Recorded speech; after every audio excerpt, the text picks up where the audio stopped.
सुप्रभात, मैं दीपिका बीए द्वितीय वर्ष से एनएसएस इकाई की एक स्वयं सेविका आज आप सबको नारी सशक्तिकरण के विषय पर अपने विचार व्यक्त करना चाहती हूँ। किसी भी देश को सशक्त बनाने हेतु वहाँ की महिलाओं को सशक्त बनाना बहुत जरूरी होता है। महिला एक माँ, बहन और पत्नी के रूप में पुरुष जाति के जीवन में अहम भूमिका निभाती है। तब जाकर एक सशक्त नागरिक, एक सशक्त समाज और सशक्त राष्ट्र का निर्माण होता है। हमें यदि अपने भारत देश को आगे बढ़ाना है तो यहाँ की आधी आबादी यानी कि महिलाओं को पूर्ण तौर पर आजाद करके उनको सशक्त बनाना ही होगा। आज भले ही महिलाओं की उन्नति, विकास और बेटी बचाओ बेटी पढ़ाओ के बारे में कितने ही नारे लगाए जाते हैं या भाषण दिए जाते हैं, लेकिन जिस तरह से आए दिन महिलाओं पर दुराचार, शोषण, छेड़खानी और घरेलू उत्पीड़न के मामले सामने आते हैं तो वह सरकार द्वारा चलाई जा रही नारी सशक्तिकरण की मुहिम पर एक बहुत बड़ा सवाल उठाते हैं। देश की सरकार भले ही महिला हित में निरंतर कार्यरत है, परंतु जब तक देश का हर नागरिक जागरूक होकर हर महिला को वो इज्जत और सम्मान नहीं देगा जो वो खुद के लिए उम्मीद करता है, तब तक ना तो नारी सशक्तिकरण की मुहिम सफल हो पाएगी और ना ही देश विकसित बन पाएगा। क्योंकि जहाँ नारी का सम्मान नहीं होगा वहाँ कभी विकास नहीं होगा। वो नारी ही है जिसकी वजह से सारा संसार गतिमान है। नारी है तो माँ का आंचल है, नारी है तो पुरुष की दुख सुख में निस्वार्थ भाव के साथ निभाने वाली साथी है। नारी है तो भाई की कलाई पर सजी हुई राखी है।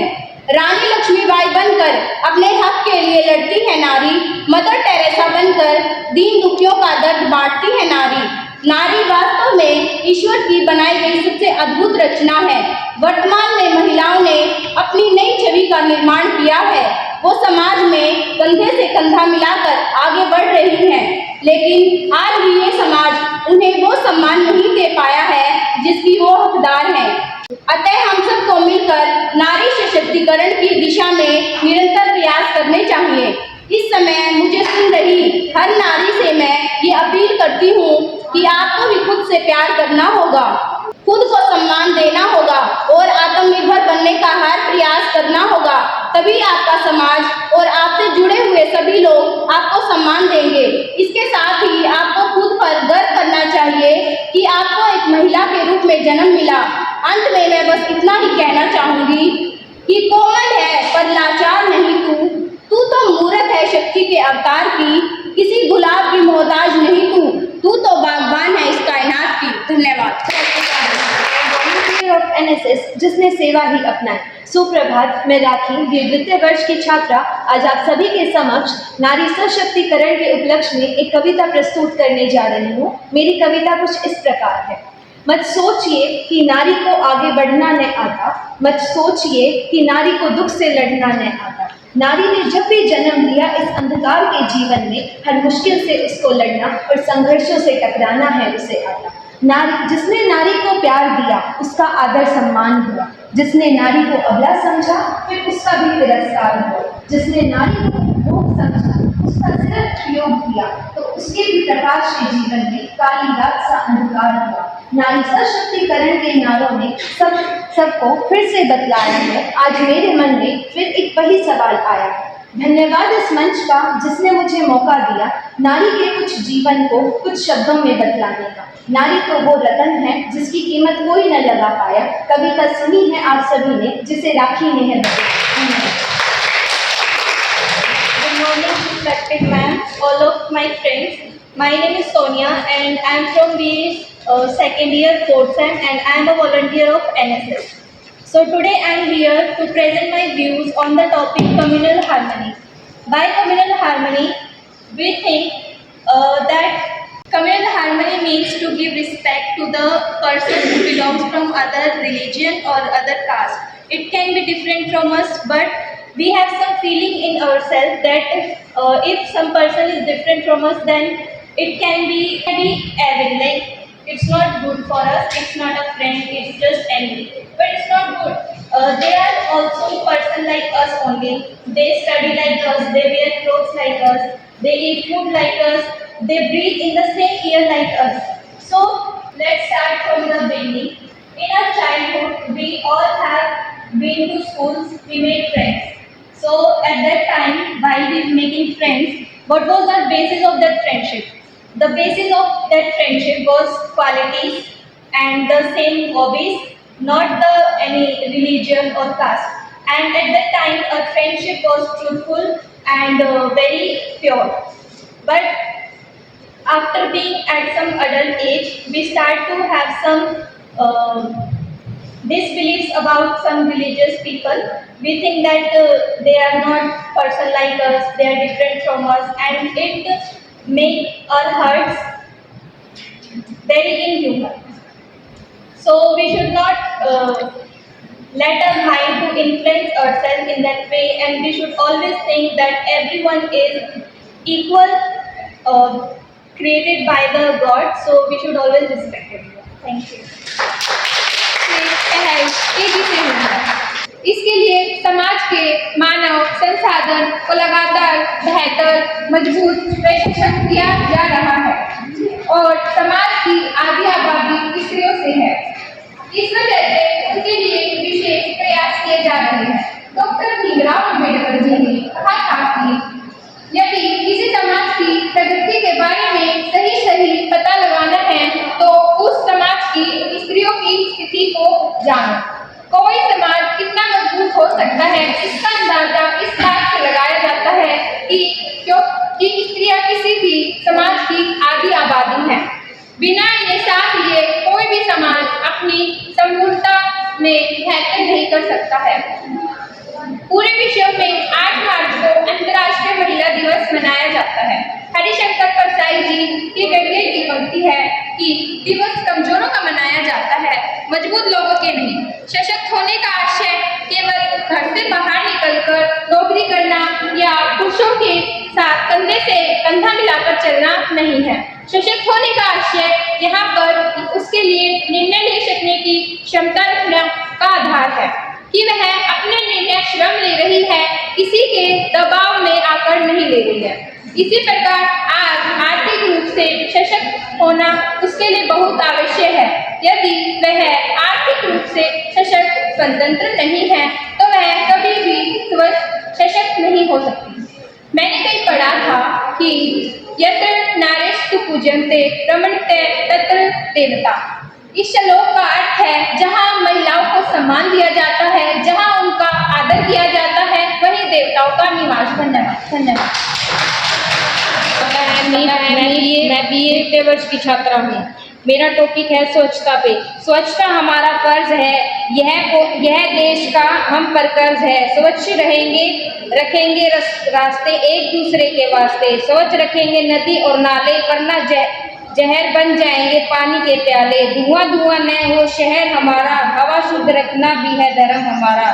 स्वच्छता हमारा फर्ज है, यह देश का हम पर कर्ज है। अपनी जमीन को रखो हरा भरा, पेड़ों को प्यार दो और अपनों की तरह। स्वच्छता हमारा फर्ज है, यह देश का हम पर कर्ज है। संकल्प करने का वक्त आया है, क्या आपने स्वच्छता की ओर कदम बढ़ाया है? धन्यवाद। आज आपको महिला सशक्तिकरण के लिए अब कुछ शब्द व्यक्त करना चाहती हूँ। औरत मोहताज नहीं किसी गुलाब की, वो खुद है बागवान इस कायनात की। महिला शक्तिकरण जिसका मतलब है महिलाओं को उनके जीवन पर नियंत्रण रखने, निर्णय लेने और संसाधनों तक समान पहुंच प्राप्त करने में सक्षम बनाता है। किसी भी समाज का वास्तविक विकास तभी संभव है जब उस समाज की महिलाओं को सशक्त किया जाए और उन्हें समान अधिकार दिए जाए। जब भी समाज में महिलाओं को बराबर का दर्जा नहीं दिया जाता तो उस समाज की विजय और ना ही वो विकसित हो पाता।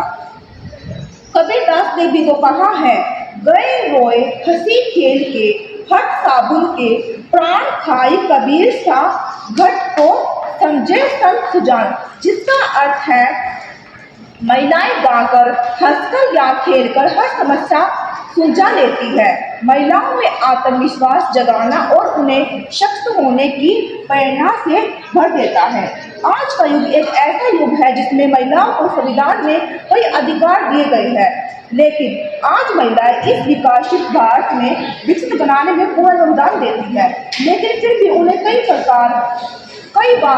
प्रकार से अलग अलग रूपों में प्रताड़ित किया गया है और उन्हें उनके अधिकारों का भी हनन किया गया है।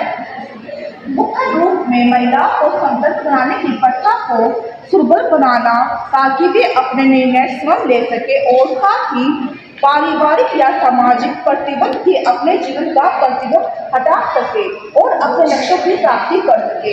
नारी के तब त्याग से कब तक तुम मुंह को फेरोगे, नारी का अपमान कब तक तुम मौन होकर देखोगे। क्या कभी आवाज उठेगी एक समान अधिकार की, क्या कभी लड़ाई थमेगी जीवन की। Thank you. She isn't just a woman, she is a force, a revolution and the creator of destiny. Good morning teachers and my dear friends. I am Prachi from BCA second year, a NSS volunteer.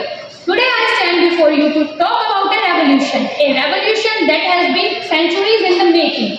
A revolution that seeks to empower, uplift and celebrate the most marginalized yet most powerful segment of our society, women. For far too long, women have been silenced, oppressed and marginalized. They have been denied their rights, their voices and their agencies. But today, we gather to say no more. We say no more to a world where women are paid less for the same work. No more to a world where women are denied education, healthcare and basic human rights. No more to a world where women are objectified, sexualized and victimized. We say yes to a world where women are empowered to make their own choices. Yes to a world where women are free to pursue their dreams, their passions and their ambitions. Yes to a world where women are treated with dignity, respect and equality. So what can we do to grow women? We can start by listening to women voices. We can amplify their stories, their struggles and their strengths.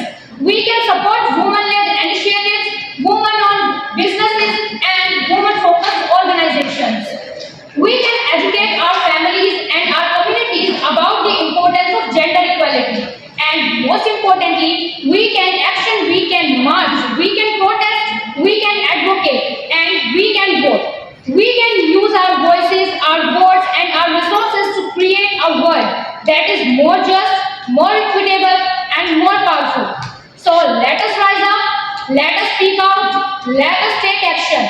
Let us create a world where women are empowered, uplifted and celebrated. A world where everyone has an opportunity to grow. Before ending the speech, I would like to say, just keep in your mind, the rise of a woman is not just her victory, but the triumph of an entire generation. Thank you.